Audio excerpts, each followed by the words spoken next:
ವಸುದೇವಾತ್ಮಜಾನಂದ ಲೀಲಾಮಾನುಷ ವಿಗ್ರಹ. ಆಹಾ ಆಹಾ, ವಿಶಾಲ ಕೋಟಿಗಳು ಬಳಗುವುದನ್ನು ಕಂಡಾಗ ರಣೋತ್ಸಾಹಭರಿತವಾಗಿ ಮತ್ಯಾವ ವೀರಾಜ್ಞೆ ತೋರಿಸುವುದಕ್ಕೆ ಮೇಲೆದ್ದು ಬಂದು ನಿಂತು ನೋಡಿದರೆ ಪಾರ್ಥರಥಾಗ್ರದಲ್ಲಿ ವಿರಾಜಿತನಾದಂತಹ ನೀಲಮೇಘ ಶ್ಯಾಮನನ್ನು ಕಮನೀಯ ಕಾಯಕಾಂತಿಯನ್ನು ಹೊಂದಿದಂತಹ ಆ ನಳಿನದಯಾದಾಕ್ಷನನ್ನು ಕಾಣ್ತಾ ಇದ್ದೆ. ಯಾರನ್ನು ಕಾಣುವುದಕ್ಕಾಗಿ ನನ್ನ ಅಪ್ಪ ತನ್ನ ಬದುಕಿನ ವ್ರತವನ್ನು ಮುನ್ನಡೆಸ್ತಾ ಬಂದರು. ಯಾರನ್ನು ಕಾಣುವುದಕ್ಕಾಗಿ ಹೆತ್ತ ಕುಡಿಯನ್ನಾದರೂ ರಣಕಳಕ್ಕೆ ತುಂಬಿಕ್ಕುವುದಕ್ಕೆ ಅಮ್ಮ ಅನುಮತಿ ಕೊಟ್ಟು ನಿಂತರು. ಯಾರನ್ನು ಕಾಣದೆ ಬೆನ್ನು ಹಾಕಿ ಬರಬಾರದೆಂಬಂತಹ ಆಗ್ರಹವನ್ನು ವ್ರತದಂತೆ ಹೊಂದಿದಂತಹ ಸೋದರಿಯ ಶುಭಾಶೀರ್ವಾದವನ್ನು ಹೊಂದಿ ಬಂದನು. ಯಾರನ್ನು ಕಾಣುವುದಕ್ಕಾಗಿ ತನ್ನ ಮಾಂಗಲ್ಯ ಸ್ವರೂಪಿಯಾದಂತಹ ಪತಿ ಅವನನ್ನೇ ಬಿಟ್ಟುಕೊಟ್ಟು ಪ್ರಭಾವತಿ ತ್ಯಾಗಮೂರ್ತಿಯಾಗಿ ಮೆರೆದಾಡಿದರು. ಅವರೆಲ್ಲರ ತ್ಯಾಗ, ಬಯಕೆ, ಹಾರೈಕೆಗಳು ಒಗ್ಗೂಡಿ ಇದೋ ಮೈವೆತ್ತು ನಿಂತಂತೆ ಕೃಷ್ಣನನ್ನು ಕಾಣ್ತಾ ಇರಬೇಕು ಅಂತಾದರೆ ಕೇಳಿ ಇರುವ ಉದಾಹರಣಾದವರಲ್ಲಿ ನಾಳೀನಾದರು ತೂಲಿ ಧೂಮಲ ಕಾಂತಿ ಕುಂತಲ ವರವ್ಯಾಸಂಗಿ ವಿದ್ಯಾರ್ಥರ ನಾಳೀ ಕಾಯತರೋಚರಾಂ ನವಘನ ಶ್ಯಾಮಂ ಕೊಡತ್ತಿ ಕಿಡಿ ಪಾಣೀನಂದರ ಪಿಂಗಳಾಂಬರಧರಂ ಗೋಪಾಲ ಬಾಲಂಬಜೆ. ಸಾಕು, ನಾನು ಗಂಡುತನದಿಂದ ಕೈಗೊಂಡಂತಹ ಕೆಲಸದಲ್ಲಿ ದೈವ ಪ್ರೀತಿ ಸಂಪಾದಿಸಿದ್ದೇನೆ. ದೈವವೇ ನಮ್ಮ ನೆಲಕ್ಕೆ ಕಾಲೂರಿ ನಿಂತು ಮೈವೆತ್ತು ನಗಾಡ್ತಾ ಉಂಟು ಅಂತಾದರೆ ಪೌರುಷದಿಂದಲೇ ಪುರುಷ ಪ್ರಯತ್ನದ ಮೂಲಕವಾಗಿ ಒಬ್ಬಾತ ಸಾಧಿಸುವುದರಲ್ಲಿ ಗರಿಷ್ಠವಾದದ್ದನ್ನು ಉತ್ತಮೋತ್ತಮವಾದದ್ದನ್ನು ಸಾಧಿಸಿದಂತಹ ಸಂತೃಪ್ತಿಯಲ್ಲಿದ್ದೇನೆ. ಆದರೆ ಬಂದವನೇ ನಸುನಗುತ್ತಾ ಚಮ್ಮಟಿಗೆಯನ್ನು ವಾಗೆಯನ್ನು ಹಿಡಿದು ಪಾರ್ಥರಥಾಗ್ರದಲ್ಲಿ ಕುಳಿತದ್ದನ್ನು ಕಂಡಾಗ ಎರಡು ಮಾತು ಆಡದಿದ್ದರೆ ಇದು ತನಕ ಅವರನ್ನು ಭರಿಸಿ ಪ್ರಯೋಜನ ಇಲ್ಲ ಅಂತ ಆಗ್ತದೆ. ಸ್ವಾಮಿ ವಂದಿಸಿದೆ ಗೋವಿಂದ ಎಂದನಾಗ ಶ್ರೀ ಗೋವಿಂದ ಎಂದನಾಗ ಸತ ಶ್ರೀ ಗೋವಿಂದ ಲಾಲಿಸು ಸತತ ಕುಟ್ಟಿ ನಂದನರ ಪಾಲಿಸುವೆ ಅಪಜಯ ಪೋದ ಗೊಡದೆ ಗೋವಿಂದ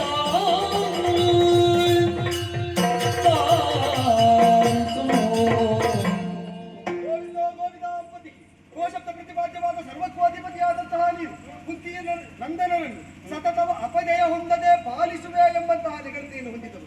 ಅಂದರೆ ಹೊಂದಿದ ಅಪಜಯವನ್ನು ಅಪಜಯ ಅಂತಲೇ ಲೋಕ ಸ್ಥಿರೀಕರಿಸುವುದಕ್ಕೆ ಮೊದಲು ನೀನು ಬಂದು ಅದನ್ನು ಸುವಿಜಯವಾಗಿ ಪರಿವರ್ತಿಸಿ ವಿಜಯಾಭಿಧಾನವನ್ನು ಹೊತ್ತವನ ವ್ಯಕ್ತಿತ್ವ ಸಮರ್ಪಕವಾದದ್ದು ಉನ್ನತೋನ್ನತವಾದದ್ದು ಅಂತ ಸ್ಥಾಪಿಸುವಲ್ಲಿ ಇದು ತನಕ ಶ್ರಮಿಸಿದ್ದು.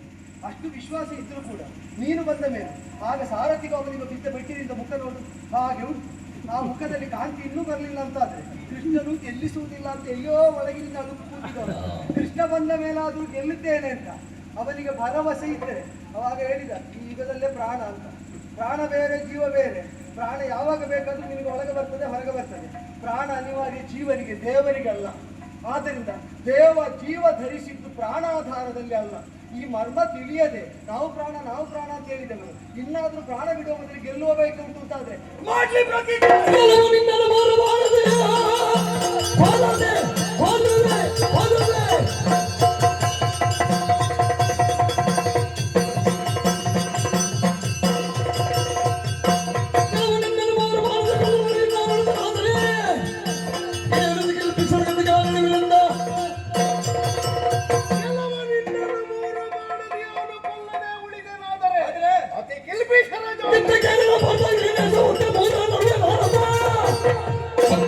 ಕೃಷ್ಣನಾಯನ ಭಕ್ತನಲ್ಲ.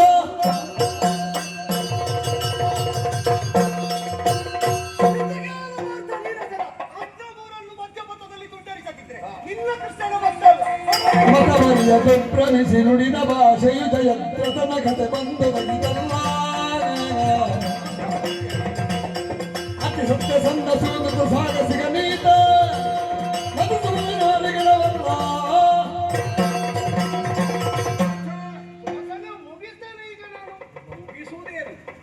ಇಷ್ಟೊತ್ತಿಗೆ ಮುಗಿಬೇಕಿತ್ತಲ್ಲ, ಯಾಕೆ ಮುಗಿಸ್ಲಿಲ್ಲ? ಅದು ಆಗಿನವರು ಯುದ್ಧ ಮಾಡಿದ್ದಾರೆ ಅಂತ ನನ್ನ ಜನ. ಮತ್ತೆ ಅಲ್ಲ, ನಿನ್ನ ಪ್ರಯೋಗ ಏನು ಕಡಿಮೆ ಇತ್ತು ಅಂತ ಹೇಳುವುದಾ? ಅಲ್ಲ, ನಿನ್ನ ಪ್ರಯೋಗ ಕಡಿಮೆ ಇತ್ತ ಅಂತ. ಈಗ ಹರನೊಂದಿಗೆ ಕಾದಾಟ ಮಾಡಿದ ಅಸ್ತ್ರಗಳೇ ಅಲ್ವ ಸುಧನ್ವನ ಮೇಲೆಯೂ ಪ್ರಯೋಗ ಮಾಡಿದ್ದು. ಹೌದು. ಈಗ ಇವನ ಮೇಲೆ ಅದು ಯಾವುದೇ ರೀತಿಯಾದ ಪ್ರಯೋಗದಲ್ಲಿ ಫಲ ಕೊಡ್ಲಿಲ್ಲ ಅಂತಾದ್ರೆ ಮತ್ತೆ 3 ಬಾಣದಲ್ಲಿ ಕೊಲ್ಲುವುದು ಹೇಗೆ ಅಂತ ನೀನು ಸ್ವಲ್ಪ ಯೋಚನೆ ಮಾಡಬೇಕು. ಅದು ಸಾಯಲಿಕ್ಕೆ 3 ಬೇಕು ಅಂತ ಇಲ್ಲ, ಒಂದೇ. ಆಗ 100 ಬಿಟ್ಟಿದ್ದಿ, ಈಗ ನೀನು ಯಾಕೆ ಒಂದು ಬಿಟ್ಟದ್ರಲ್ಲಿ ಸತ್ತದ್ದು? ಈಗ ಅವ ಬಹುಶಃ 101 ಸಾಯಲಿಕ್ಕೆ ಬಿಟ್ಟ 100ರಲ್ಲಿ ನೀ ಕೊಡುವ 3 ಉಂಟಾ? ಇಲ್ಲ, ಇದು ಪ್ರತ್ಯೇಕ 3. ಪ್ರತ್ಯೇಕ 3. ನೀನು ಬಂದ ಮೇಲೆ ನಿನ್ನ ಸಾರಥ್ಯದಿಂದ ಕೃಷ್ಣ ಸಾರ ಆಗ ಹೇಳಿದ್ದಾನವ, ಈಗ ಕೃಷ್ಣ ನನ್ನನ್ನು ಗೆಲ್ಬೇಕು ಅಂತಾದ್ರೆ ನೀನು ಕೃಷ್ಣನನ್ನು ಬರಿಸು. ಹೌದು. ಈಗ ನೀನು ಬಂದಿದ್ಯಲ್ಲ, ಕೃಷ್ಣ ಅದು ಸಾಕಾಗ್ತದೆ. ಈಗ ನೀನು ಅವನಿಗೆ ಅಧೀರನಾಗಿದ್ದನ್ನು ಒಪ್ಪಿದ್ದೋ ಅಥವಾ ನಿನ್ನ ಸ್ವಂತಿಕೆಯಲ್ಲಿ ಕರೆದ? ನನ್ನ ಸ್ವಂತಿಕೆಯಲ್ಲೇ ಕರೆದದ್ದು. ಹಾ. ಜಾಗ ಖಾಲಿ ಆಗಿತ್ತಷ್ಟೇ. ಅಂದ್ರೆ ನಾನು ಖಾಲಿಯಾದ ಜಾಗದಲ್ಲಿ ಕೂತ್ಕೊಳ್ಳಿ. ಅಲ್ಲ, ನೀನು ಬಿಟ್ಟುಕೊಟ್ಟ ಜಾಗದಲ್ಲಿ ಯಾರೊಬ್ಬರು ಕೂತಿದ್ರು. ಬಿಡು, ಅದೀಗ ನೀನು ಬೇಕು ಅಂತಲೇ ಕೊಂಡದ್ದವನು. ಅರ್ಥ ಆಗಿದೆ. ಹಾಗಲ್ಲ, ನಿನಗೆ ಕೆಲವು ಸಲ ಬರ್ಲಿಕ್ಕೆ ಆಗುವಾಗ ನೀನು ಯಾರಿಗಾದ್ರೂ ರಜೆ ಕೊಡುವ ಹಾಗೆ ನೀನು ಮಾಡಿದ್ದಿಷ್ಟೇ. ನಿನಗೆ ಅಪಪ್ರಚಾರ ಮಾಡ್ಲಿಕ್ಕೆ ಇಲ್ಲ, ಇದು ಸರಿ ಉಂಟು ಪ್ರಚಾರ, ಇದು ಅಪಪ್ರಚಾರ.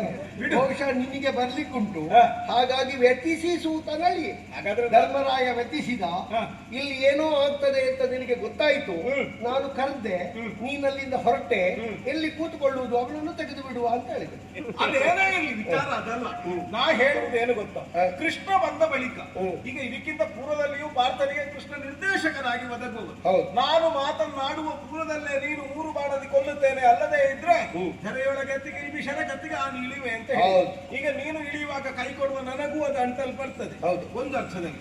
ಮತ್ತೊಂದೆಡೆಯಲ್ಲಿ ನೋಡಿದ್ರೆ ಇವ ಯಾರು ಅಂತ ಸ್ವಲ್ಪ ಯೋಚನೆ ಮಾಡಬೇಕು. ಈಗ ನಾನು ಹೇಳಿದ ಮಾತು ನಿನ್ನ ಮಾತು, ನಿನ್ನ ಮಾತನ್ನೇ ನಾನು ಹೇಳಿದ್ದೆ. ಹೌದಾ? ಈಗ ನೀನು ಪ್ರತ್ಯೇಕ ಅರ್ಥ ನೀನು ಮಾಡು ಪ್ರತಿಜ್ಞೆ ಅಂತ ಹೇಳುವುದಕ್ಕಿಂತ ಮೊದಲು ನಾನು ಮಾಡಿದ್ರೆ ಒಳ್ಳೇದಲ್ವ? ಮಾಡಬೇಕು. ಹೌದು. ಈಗ ನೀನು ಹೇಳಿ ಆದ ಮೇಲೆ ನಾನು ದೊಡ್ಡ ಶಿಷ್ಯನ. ಈಗ ಮಾಡುವಾಗ ನಿನಗೆ ಹೆಡ್ಡ ಶಿಷ್ಯನ. ಯಾರಾದ್ರೂ ಪ್ರಪಂಚದಲ್ಲಿ ಹೇಗೆ ಹೇಳ್ತಾರೆ? ಹೇಳದೇ ಮಾಡುವವನು ಉತ್ತಮನು. ಹೌದು, ನಾನು ಉತ್ತಮ ಅಲ್ವಾ? ಹೌದು. ಎಲ್ಲಾ ಪದಾರ್ಥಕ್ಕೂ ಒಂದೇ ಒಗ್ಗರಣೆ ಆಗುವುದಿಲ್ಲ, ಬೇರೆ ಬೇರೆ ಬೇಕಾಗ್ತದೆ. ಸಾಧಾರಣ ಪದಾರ್ಥಕ್ಕೆ ಒಗ್ಗರಣೆ ಬೆಳ್ಳುಳ್ಳಿಯದ್ದೇ. ಹೌದು, ಆದ್ರೆ ಪಾಯಸಕ್ಕಾಗುವಾಗ ಒಗ್ಗರಣೆ ಅಲ್ಲ, ರುಚಿ ಬರ್ಲಿಕ್ಕೆ ಸ್ವಲ್ಪ ತುಪ್ಪದಲ್ಲಿ ಒಂದು ಗೇರು ಬೀಜವನ್ನು ಸ್ವಲ್ಪ ಸುತ್ತ ಹಾಕ್ತಾರೆ. ಆದ್ರೆ ನೀನು ಎಲ್ಲ ಒಗ್ಗರಣೆಯನ್ನು ತಂದು ಪಾಯಸಕ್ಕೂ ಅದನ್ನೇ ಬಳಕೆ ಮಾಡಿದ ಹಾಗೂ ಮತ್ತೆ ಕೆಲವು ಸಲ ಭಾವ ತಂದು ಕೊಡುವಾಗ ಒಂದು 2-3 ಸೌಟಿ ಇದ್ರೆ ಸಿಕ್ಕಿದ್ದನ್ನು ಹಾಕುವುದು, ಮತ್ತೆ ಅದ್ಲಾಗೆ ಮಾಡುದು. ಹೌದು, ಹಾಗಂತ ಸ್ವಲ್ಪ ಆದ್ರೂ ತೊಳೆಯುವ ಪ್ರಯತ್ನ ಮಾಡ್ಬೇಕಲ್ಲ. ಒಳಗೆ ನೀರು ಬೇಕಲ್ಲ. ನೀರು ಮಾತ್ರ ಆಲೋಚನೆ ಮಾಡ್ಲಿಲ್ಲ ಅಂತ ನಾನು ಸಾರಿಗೆ ಮುಳುಗಿಸಿದ್ದೇನೆ ಸರ್. ಉಳಿದವರ ಹಾಗಲ್ಲ ಇವನು. ನೀನೀಗ ಸೈಂಧವರನ್ನು ಕೊಲ್ಲುವಾಗ ನಾನೇ ನಿನಗೆ ಬೇಕಾಗಿ ಮಾಯಾರಜನಿಯ ನಿರ್ಮಾಣ ಮಾಡಿದ್ದೇನೆ. ಇವ ಸೈಂಧವರ ಹಾಗಲ್ಲ. ಇವ ಹೇಗೆ ಗೊತ್ತಾ, ವೀರ ವೈಷ್ಣವನಿದ್ದಾನೆ. ವೀರ ವೈಷ್ಣವನಿವನು ನಿನ್ನಿಂದಲನ ಗೀತ ಸಾರ ಸದ್ಭಕ್ತನಾಗಿಗನು. ಮೇಲೆ ತಪ್ಪಿದ ನೀನು ಕೆಡಿಸಿದೆಯ ಕಡವಿನ್ನು ಸೈರಿಸಲದಂತೆ ನಾನು. ಅಪ್ಪನ ಮಾತಿಗೆ ತಪ್ಪದೇ ಇರುವ ಏಕಪತ್ನಿ ವೃತಸ್ಥನಾಗಿ ಬದುಕು ಕಂಡುಕೊಂಡವ, ನನ್ನನ್ನೇ ಅನವರತವು ಭಜಿಸುತ್ತಾ ಇರುವ, ನನ್ನ ಮುಖದಲ್ಲಿ ದೇವರನ್ನು ಕಾಣುತ್ತೇವೆ ಎನ್ನುವಂತ ಅಂಬೋಳಕ್ಕೆ ಒಪ್ಪಿದವ. ಈಗ ಏಕಪತ್ನಿ ವ್ರತಸ್ಥರೇ ಹೆಚ್ಚಿನವರು ಅಂತಾದ್ರೆ ಹಾಗಿದ್ರೆ ನಾವು ನಿನ್ನನ್ನು ಬೇರೆ ಇಡಬೇಕು. ನನ್ನನ್ನು ಬಳಸಿಯೂ ಬ್ರಹ್ಮಚಾರಿ ಅಂತ ಹೇಳ್ತಾರೆ. ಅದು ನನ್ನನ್ನು, ನಾನು ಯಾರನ್ನು ಮದುವೆ ಆಗಲಿಲ್ಲ, ನನ್ನನ್ನೇ ಮದುವೆ ಆಗ್ಲಿಕ್ಕೆ ಹುಟ್ಟಿದವರು ಇದ್ದಾರೆ. ಹೌದಾ? ಅದು ಮದುವೆ ಆದತ್ತೆ. ಹೌದು, ಹಾಗಂತ ಇವ ಹಾಗಲ್ಲ. ಹೋದಲ್ಲಿ ಮದುವೆ ಆಗ್ಲಿಲ್ಲ, ನನ್ನ ಹಾಗೆ ಕದ್ದು ತರ್ಲಿಲ್ಲ. ಹಾಗಾಗಿ ಇವನು ಮದುವೆ ಆದದ್ದು ಒಬ್ಬಳನ್ನು, ಅವಳೊಂದಿಗೆ ಸಂಸಾರಿಕ ಜೀವನವನ್ನು ಮಾಡಿದವನಿದ್ದಾನೆ. ಹೆಚ್ಚೇನು ಸತಿಯೊಂದಿಗೆ ಇದ್ದಂತ ಅವನನ್ನು ಧರಧರಣೆ ಎಳೆತಂದು. ಮತ್ತೆ ಒಂದು ಭಾವ ಸಮಸ್ಯೆ ಅಂತ ಎಣಿಸ್ಬೇಡ. ವ್ಯಾಪಾರ ಮಾಡ್ಲಿಕ್ಕೆ ಗೊತ್ತಿದ್ದವನಿಗೆ ಎಷ್ಟು ಬೇಕಾದ್ರೂ ಅಂಗಡಿ ಮಾಡಬಹುದು. ಗೊತ್ತಿಲ್ಲದವ ಒಂದೇ ಅಂಗಡಿಯಲ್ಲಿ ಇರ್ತಾರೆ, ಅದಕ್ಕೆ ನಾವು ಎಂತದ್ದು ಸಾಯುವುದು. ವ್ಯಾಪಾರ ಗೊತ್ತಿರುವವ ನೀನು, ಊರೆಲ್ಲ ವ್ಯಾಪಾರ ಮಾಡಿದ್ದಿ, ನಿನ್ನ ಅಂಗಡಿ ಇಷ್ಟು. ಆದ್ರೆ ಒಂದು ನನಗೆ ಯಾರು ಅಂತ ಪೂರ್ಣ ಪರಿಚಯ ಉಂಟು, ನಿನಗೆ ಪರಿಚಯವೂ ಸಿಕ್ಕುವುದಿಲ್ಲ ಕೆಲವು ಸಲ. ಪರಿಸ್ಥಿತಿ ಹೇಳುವುದು ನಾನು. ಹಾಗಂದು ಇವನು ಸತಿಯ ಅಂತಃಪುರದಲ್ಲಿರುವಾಗಲೇ ಅವನು ಇಂದಿನ ದಿನಕ್ಕೆ ತಪ್ಪಿದ ಎನ್ನುವ ಕಾರಣದಿಂದ ಹಂಸಧ್ವಜ ಭೂಪತಿಯ ಮಗನನ್ನು ಧರಧರಣೆ ಎಳೆತಂದು ಹೆಣ್ಣೆಯ ಕೊಬ್ಬರಿಗೆ ಹಾಕುವಾಗಲೂ ಹರಿಯನ್ನೇ ಭಜಿಸಿದವನಿದ್ದಾನೆ. ನನಗೆ ಪ್ರಿಯ ಭಕ್ತನಿದ್ದಾನೆ. ಭಕ್ತಾಂತಕ ಅನ್ನುವಂತಹ ಬಿರುದ ನನಗೆ ಸಲ್ಲದು. ನಾನು ಭಕ್ತೋದ್ಧಾರಕನಿದ್ದೇನೆ. ನಿನ್ನ ನುರುಗುವ ಬಿರುದ ಮುನ್ನವೇ ತಳೆದಿರುವೆ. ಅದು ಒಂದುಂಟಲ್ಲ, 2 ಕಣ್ಣಲ್ಲಿ ಒಂದು ಕಣ್ಣು ಹೋಗಿಯೇ ಹೋಗ್ತದೆ ಅಂತ ಇದ್ರೆ ಯಾವ ಕಣ್ಣು ಬೇಕು ಅಂತ ಆಯ್ಕೆ ನಮಗೆ ಬಿಟ್ಟದಲ್ಲ. ಈಗ ಭಕ್ತೋದ್ಧರಣ ಎನ್ನುವುದೇ ನಿನಗೆ ಬಿರುದು. ಅವನು ಭಕ್ತ, ನಾನು ಭಕ್ತ. ಈಗ ಇದರಲ್ಲಿ ಯಾರನ್ನು? ಇಬ್ಬರು ನನಗೆ ಬೇಕಾದವರೇ. ಈಗ ಒಂದು ಕಣ್ಣು ಹೋದ್ರೂ ಅಂಗ ಊನತೆ ಅಂತ ಹೇಳುವುದು, ಅಥವಾ ಅಂಗದಲ್ಲಿ ಹೆಚ್ಚಿನದು ಬಂದಾಗಲೂ ಅದನ್ನು ಅಂಗ ಊನತೆ ಅಂತ ಹೇಳುವುದು. ಈಗ ಉಭಯರೂ ನನಗೆ ಅತಿ ಪ್ರಿಯರಾದ ಕಾರಣ, 2 ಕಣ್ಣುಗಳನ್ನು ಉಳಿಸಿಕೊಳ್ಳಬೇಕಾದ ರೆಪ್ಪೆ ನಾನಾದ ಕಾರಣ. ನೀನು ಕೆಲವು ಸಲ ಉಂಟಲ್ಲ, ಮನುಷ್ಯರಿಗೆ ಅರ್ಥ ಆಗದ ಹಾಗೆ ಮಾತಾಡುದು. ನಿಮಗೆ ಮತ್ತೆ ಮಾತು ಸಿಕ್ಕದೇ ಇದ್ರೆ ನಮಗೆಲ್ಲ ಅರ್ಥ ಆಗದ ಹಾಗೆ ಬಿಡು. ನಾನೇನು ಮಾಡುವ ಅಂತ ನಾನು ಆಲೋಚನೆ ಮಾಡುವುದಿಲ್ಲ. ತಿಳಿದರು ನಿನ್ನಯ ಚಿತ್ತದ ಮಣಿಕೆಯ ನಿಜದೊಲವ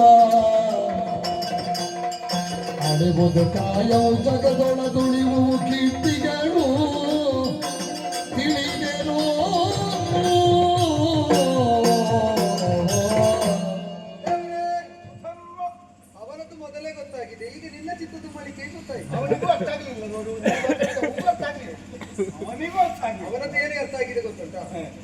ಅರ್ಥ ಆಗದಿದ್ರೆ ಮನುಷ್ಯರಿಗೆ ಅರ್ಥ ಆಗುದಿಲ್ಲ ಅಂತ ಹೇಳು.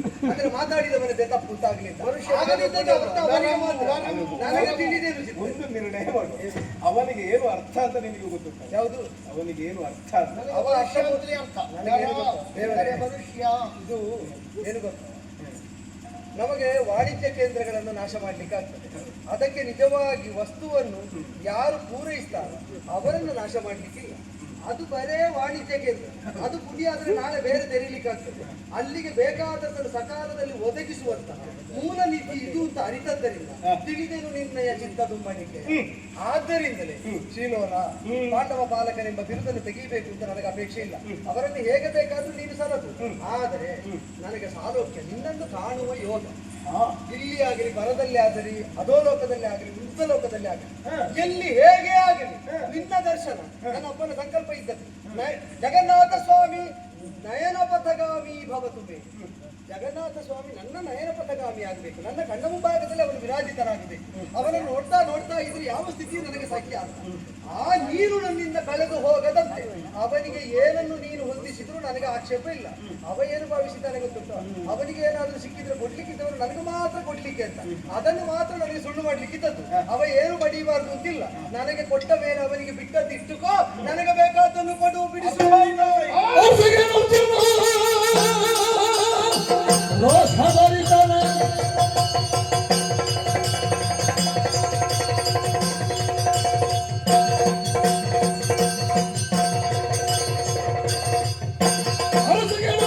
ರೋಷಭರಿತರಾಗಿ ಸರಳ ಕೂಡುತ್ತಿರಲು ಕೃಷ್ಣ ಮುಳ್ಳ ಗೋವರ್ಧನಾತಿ.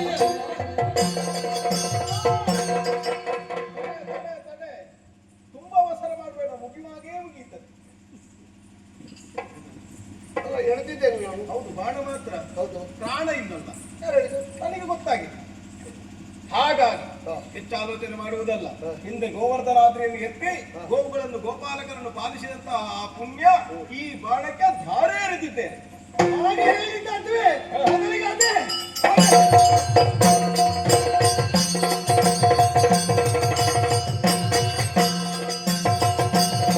ಬಳಿಕ ಒಂದು ಶರವ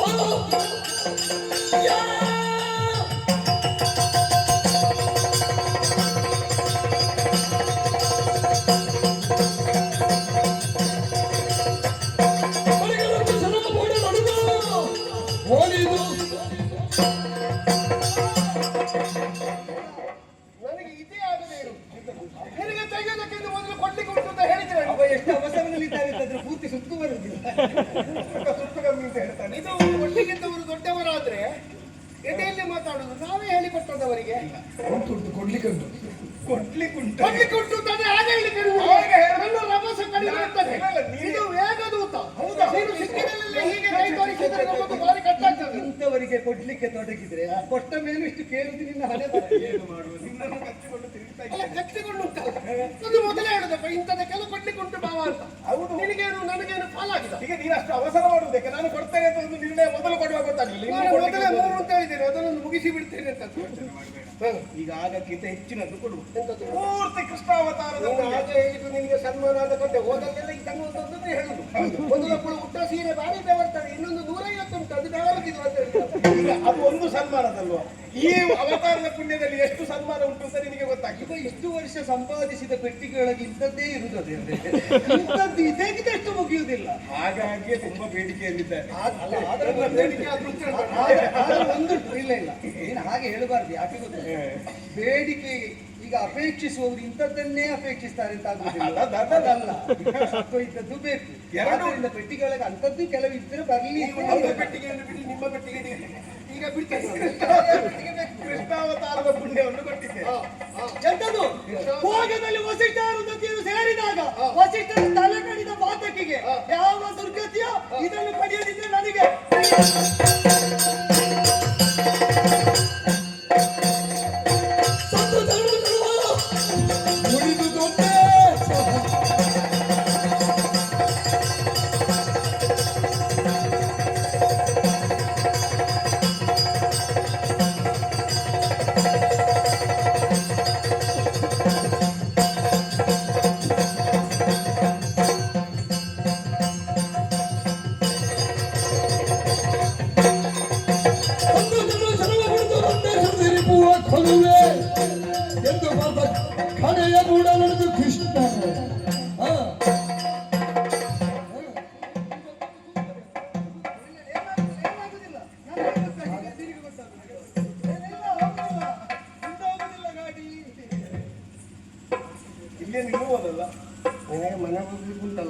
ಇಲ್ಲ, ಎಷ್ಟು ನಿನ್ನ ಸುತ್ತು ವೇಗ ಬೇಕಾದ್ರೂ ಬರ್ತಾನೆ. ನಿನ್ನ ವೇಗದೂತಕ್ಕೆ ನಾನು ಯಾಕೆ ತಡೆಗೊಡುವುದು ಅಂತ. ನಿನಗೆ ಮನೆಗೆ ಹೋಗ್ಲಿಕ್ಕೆ ಉಂಟಲ್ಲ, ನನ್ನ ಹೆಂಡತಿಯಲ್ಲಿ ಏನು ಹೇಳ್ತೀನಿ ನೀನು?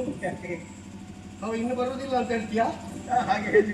ಹಾಗಾದ್ರೆ ಕೊಡು ಇದಕ್ಕೆ ಮೂರನೇದಕ್ಕೆ. ಹಾಗಾದ್ರೆ ನಿನ್ನ ಎರಡು ಶರವು ದೇವರು ಹೀಗೆ ತೋರಿಸುವಾಗ ಅವನ್ನ ನೋಡ್ತಾರೆ, ನಾನು ಹೀಗೆ ತೋರಿಸಿದ್ದೆ ಎರಡು ಹೋಯ್ತು ಅಂತ. ಅಲ್ಲ, ಬೇಡುವವರಿಗೆ ಒಂದು ಅಹಂಕಾರ ಅಂದ್ರೆ ನೀವೆಲ್ಲ ಕೊಟ್ಟು ಕೊಟ್ಟು ಬೇಡುವವರಿಗೆ ಎಷ್ಟು ಬಂದಿದೆ. ಹಿಂದೆ ರಾಮಾವತಾರದಿಂದ ಧರೆಗೆ ಪೊರೆದ ಪುಣ್ಯ ವೃಂದದ ತುಳ ಸಪ್ತಕ್ಷರಕ್ಕೆ ಹೊಂದಿಸಿದ ಬಳಿಕ ಶರಕ್ಕೆ ತ್ರೈಮೂರ್ತಿಗಳ ನುಡಿಸುತ್ತ ಆವಾಗಿಸುತ್ತ ಸತ್ವಗೊಳಿಸುತ್ತಿರಲ ತುರನ ಬಾಹುಗಳ ಚಪ್ಪರಿಸಲು.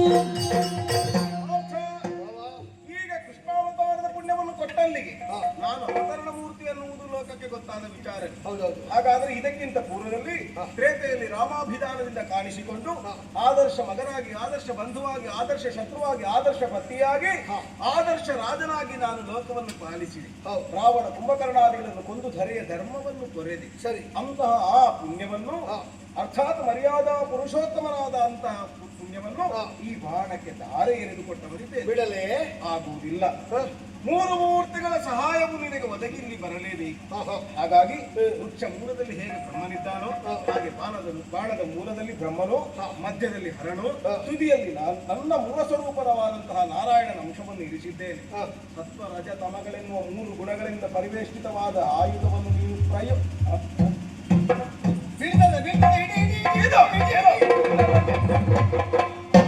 ಅದು ಮೂರು ಮೂರ್ತಿಗಳು ಕೂತುಕೊಳ್ಳುವ ಸ್ವಲ್ಪ ವೇಗದ ದೂತ ತುಂಬ ಭಾಗ ಹೋಗುವುದಿಲ್ಲ ಕಾಣ್ತದೆ. ಅದು ಅಂದ್ರೆ ಅದು 60ರಲ್ಲೇ ಹೋಗುದಲ್ಲ. ತಲೆಯಲ್ಲಿ ತುಂಬ ಕೂದಲೇ ಇರ್ತದೆ. ಖಂಡವಿಲ್ಲದ ಪುಣ್ಯವನ್ನು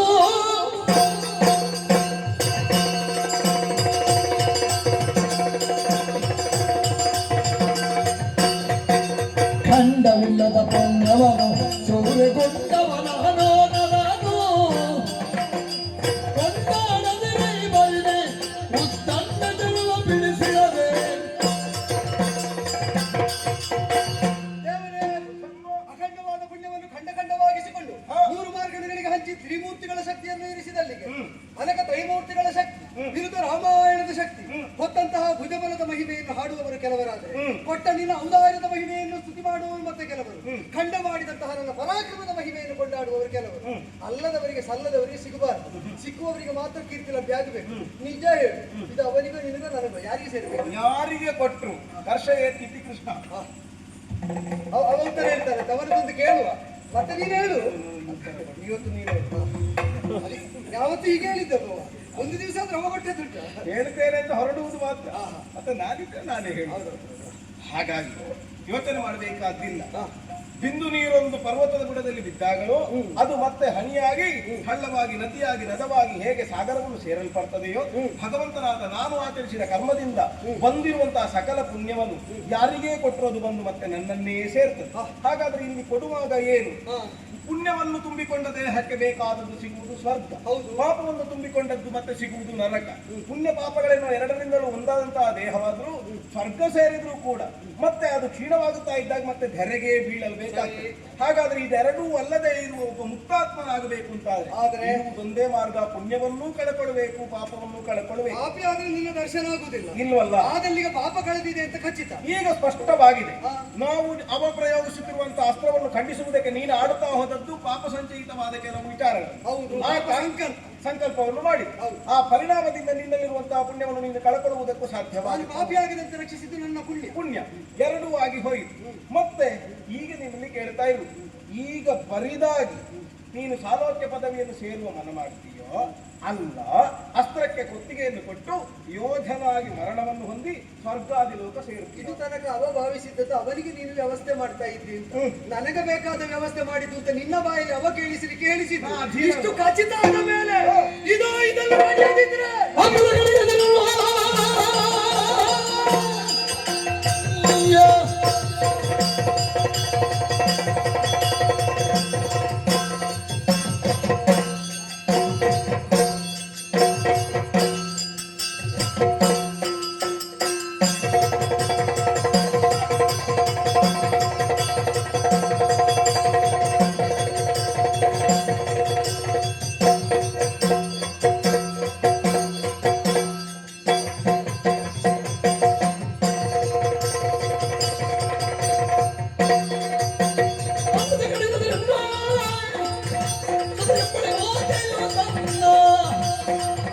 ಸದೆಯಂದಾನೆಂದು ನಂಬುಳೆಂಥ ಚಂಡ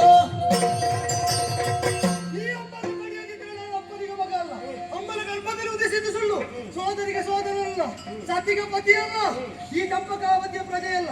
ಸಾಲದು ಕ್ಷೇತ್ರೋಪವಾಸದಲ್ಲಿದ್ದು ಕಾಶಿಯಲ್ಲಿ ಪರಮ ಭಕ್ತನಾದಂತಹ ಶಿವಭಕ್ತನೋರ್ವ ಗಂಗಾ ಸ್ನಾನ ಮಾಡಿ ವಿಧಾನಗಳಿಂದ ಪಂಚಾಕ್ಷರಿ ಪುರಸರವಾಗಿ ಶಿವರಾತ್ರಿ ಎಂದು ಶಿವಾರ್ಚನೆ ಮಾಡುವಾಗ ಎಡಗಾಲಿನಿಂದ ಪಾಖಂಡಿ ಹೋಗಿ ಒಬ್ಬ ಅವರನ್ನು ಓಡಿದರೆ ಬರಬಹುದಾದ ಪಾತಕ ಇದು ತುಂಡು ಮಾಡಿದ್ದು ನನಗೆ.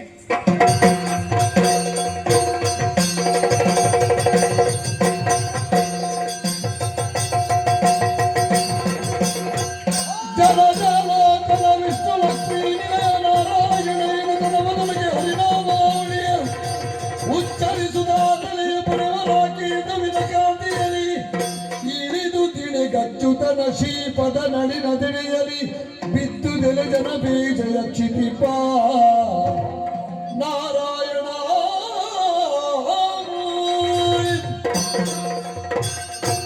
ಅವನ ಮಾತಿನ ಪ್ರಕಾರ ಬಾಣ ತುಂಡಾಗಿದೆ, ಶಿವಶಕ್ತಿ ಹೋಗಿ ಅವನ ಕೊರಳು ತುಂಡು ಮಾಡಿದೆ. ಹಾಗಾದ್ರೆ ನೀನಾಡಿದಂತೆ ಪ್ರಯೋಗಿಸಿದ ಮೂರನೇ ಅಸ್ತ್ರದಲ್ಲಿ ಅವನ ಕೊರಳು ತರಿಯುವುದಕ್ಕೆ 3 ಬಾಣದ ಒಳಗೆ ಕೊಲ್ಲದೆ ಇದ್ದರೆ ಅಂತ ನನ್ನ ಪ್ರತಿಜ್ಞೆ. ಸರಿ. 3 ಬಾಣವನ್ನು ತುಂಡರಿಸದೆ ಇದ್ದರೆ ಅಂತ ಅವನ ಪ್ರತಿಜ್ಞೆ. ಅವ ತುಂಡು ಮಾಡಿದ್ದಾನೆ, ನಾನು ಬಿಟ್ಟದ್ದೆಲ್ಲ ಸತ್ಯ. ಒಬ್ಬ ಸುಧನ್ವ ಅಂತ ಹೆಸರುಳ್ಳ ನೀನು, ಮತ್ತೊಬ್ಬ ಸುಧನ್ವ ಅಂತ ಹೆಸರುಳ್ಳ ಶಿವನ ಶಕ್ತಿ, ಮತ್ತೊಬ್ಬ ನಿನ್ನ ಎದುರಾಳಿಯಾಗಿ ಬಂದ ಸುಧನ್ವ ನಾಮಕ. 3 ಸುಧನ್ವರು ಏಕಕಾಲದಲ್ಲಿ ಇಲ್ಲಿ ಮುಪ್ಪುರಿಗೊಂಡು ಆ ಮೂಲಕವಾಗಿ ಹೊಂದಬೇಕಾದ ಸ್ಥಾನವನ್ನು ಅವನಿಗೆ ಹೊಂದಿಸುವುದಕ್ಕೆ ಸಾಧ್ಯವಾಯಿತು. ಹೌದು. ತಲೆಯೇ ಕತ್ತರಿಸಲ್ಪಟ್ಟರೂ ಕೂಡ ಅದು ಮತ್ತೆ ಮತ್ತೆ ನನ್ನ ನಾಮವನ್ನು ಉಚ್ಚರಿಸುತ್ತಾ ನನ್ನ ಪದಮೂಲದಲ್ಲಿ ಬಿತ್ತು. ಒಂದು ಜ್ಯೋತಿ ನಿನ್ನನ್ನೇ ಸೇರಿ. ಹೌದಲ್ಲ? ಹಾಗೆಂದು ಆ ತಲೆಯನ್ನು ಎತ್ತಿ ಅವನಪ್ಪನ ಎಡೆಗೆ ಎಸೆದಾಗ ಮತ್ತೆ ಅವನು ಅದನ್ನು ಮುತ್ತಿಕ್ಕಿ ನನ್ನೆಡೆಗೆ ಎಸೆದವನಿದ್ದಾನೆ. ಆ ತಲೆಯನ್ನು ನಾನು ಮೇಲಕ್ಕೆ ಎಸೆದಾಗ ಶಿವನ ರುಂಡಮಾಲೆಯಲ್ಲಿ ಸೇರ್ಪಡೆ ಆಯಿತು. ಹಾಗಾದ್ರೆ ಸುಧನ್ವನ ಕೊರಳಲ್ಲಿ ಈ ಸುಧನ್ವನು ರಾರಾಜಿಸುವ ಹಾಗಾಯಿತು. ಹಾಗಾದ್ರೆ ಇದೆಲ್ಲ ಏನು ನೀವು ಮಾಡಿದ್ರು ಅವನು ಮಾಡಿದ ಅನ್ನುವುದಲ್ಲ, ಕೃಷ್ಣನಾಗಿ ನಾ ಮಾಡಿಸಿದೆ ಸ್ವಾಮಿ. ಇದು ಕೃಷ್ಣ ಲೀಲೆ, ಕೃಷ್ಣ ಚರಿತಾಮೃತಂ. ಹೌದು. ಹೌದಲ್ಲ? ಹೌದು. ಕೃಷ್ಣ ನಿನಗೇ ಮಂಗಲ ಹೇಳಬೇಕು ಅಂತ ಹೇಳಿ ಲೋಕಕ್ಕೆ ಶುಭವಾದ. ಮಂಗಳ ಜಯ ಜಯ ರಾಮಚಂದ್ರನಿಗೆ, ಮಂಗಲ ದಶರಥ ನಂದನಗಿ, ಮಂಗಳದ ಗುಣಾತ್ಮಕ ಶ್ರೀದೇವಿಗೆ, ಮಂಗಳ ಆಂಜನೇಯನಿಗೆ, ಮಂಗಳಂ ಚ ಮಂಗಳಂ ಶುಭ ಮಂಗಳಂ.